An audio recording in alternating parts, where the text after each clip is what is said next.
Welcome back to another episode of Esports Analysis. In today's video, this is a direct response to a comment I got in a previous video.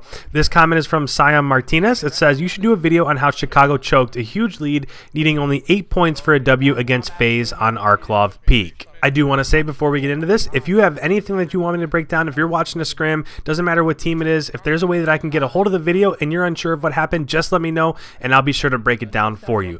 As we go ahead and hop into the actual gameplay here, I want to explain what I want to do here. So I want to go ahead and I want to watch these last couple hills. I'll point out exactly what this comment is talking about and the mistake that was made. Not only will we go ahead and watch it in real time, but I'll kind of explain what's happening as it comes up. After that, I do want you guys to hear the conversation that they had afterwards, because I think there's some key points in there that I want to focus on. And then after that, we'll hop into a private match, so that way I can explain exactly what Gunless is talking about, exactly what Seth is feeling, so that you can get a better idea of what both players are feeling in this scenario and why that ended up the way that it did. All right, so as we actually hop into the analysis here, you can see right now they're at this broken building. This is the 4th hardpoint.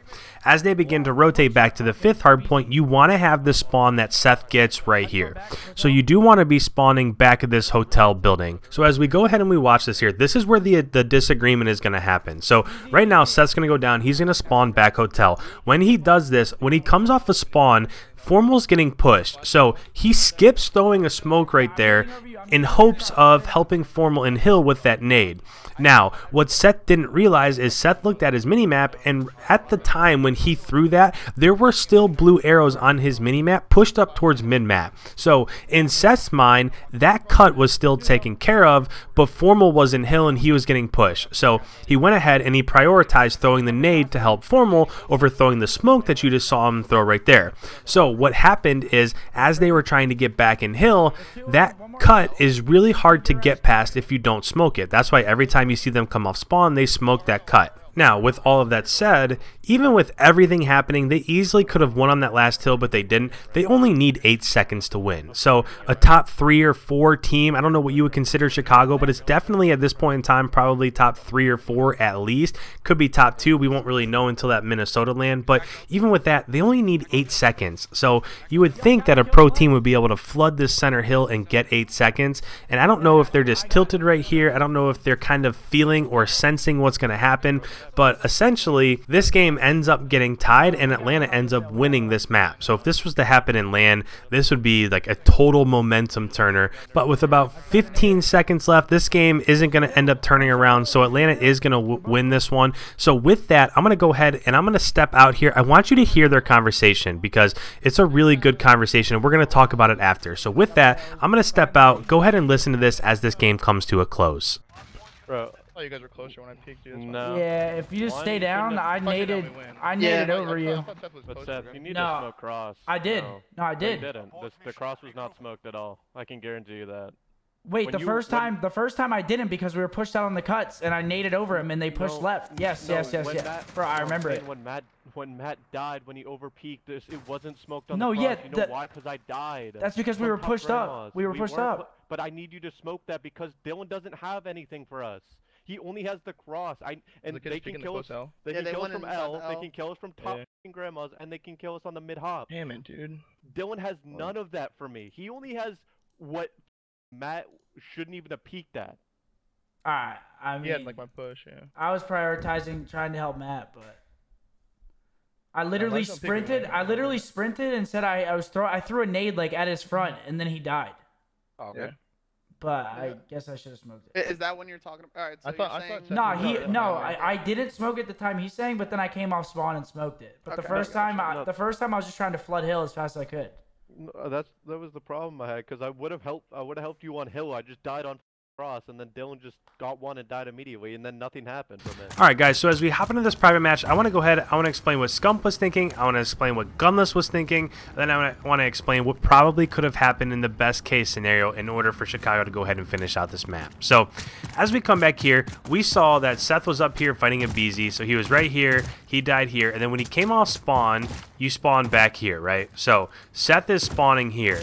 So as Seth is running this way, he's looking at his mini-map right now. And as he's looking at his mini-map, they still had somebody pushed up. So I believe it was Dylan. I believe he was pushed up. But his responsibility is to watch the cut on that side of the map. So he correctly diagnosed that right before there, they still had all of these cuts locked down. So in his mind, those cuts are still good, so he doesn't have to throw the smoke because the cuts are fine.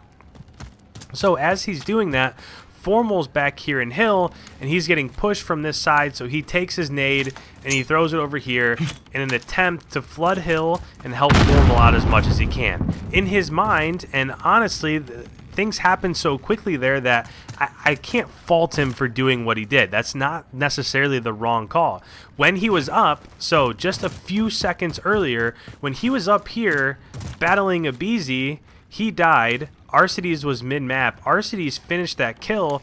Then in the time it took him to respawn back over here, those two that were up here ended up dying, and Dylan was the only one that was left. So that happened so quickly that Seth wasn't necessarily wrong. Now, when he did come off spawn, however, Gunless was right behind him. So as Seth is coming off spawn, Gunless ends up getting killed because, as he points out in that altercation, there are 3 places he can get killed from. He can get killed from L, right here, or you could get killed from this side of L. So you could get killed from L. You could get killed from mid-hop. So right here, if you jump up on this fence, you can get killed as you try to cross from mid-hop, and you can get killed from top grandmas. So even if you don't have the beneficial spawn back here, you can still get these kills, especially if you're a pro and you're an AR and you have great aim like these guys do. By the time you get from there to there, if there's more than one person or even one person shooting at you, you're probably going to die. So that's why you see them when they come off spawns, you'll see them throw a smoke. I don't have a smoke on me right now, but you saw Seth do it a couple times. They'll throw a smoke right there, it'll go off. Then as the smoke's filling up this cut, they can then go ahead and they can flood Hill. Now, I will say that neither of these two were wrong. Scump wasn't wrong. Gunless wasn't wrong. Nobody was wrong here. But what I will say is that even when Seth got into Hill, there were 2 people down here, and he was being pushed right here. So even if he got in here, he didn't get a kill, and even if Gunless was behind him, it still would have been a 1v3, so I don't know if they win this anyways. I don't think it makes that big of a difference, but that's essentially what the discussion was about.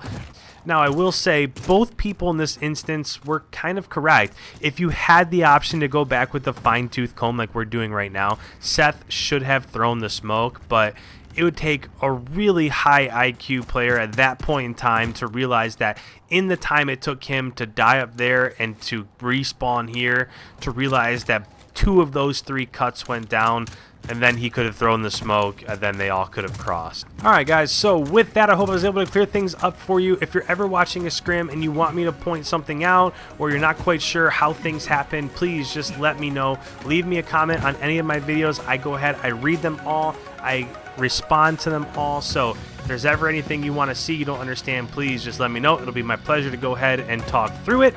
If you're new around here, make sure you hit that subscribe button. We're only about a month away from the CDL, so you definitely don't want to miss my coverage of that. I can't wait for losers bracket finals and grand finals and all that stuff, breaking down all of the biggest calls. So with that, guys, please make sure you hit that subscribe button. Don't leave without leaving a like, and I will catch you in tomorrow's video. Have a good rest of your day. Merry Christmas Eve.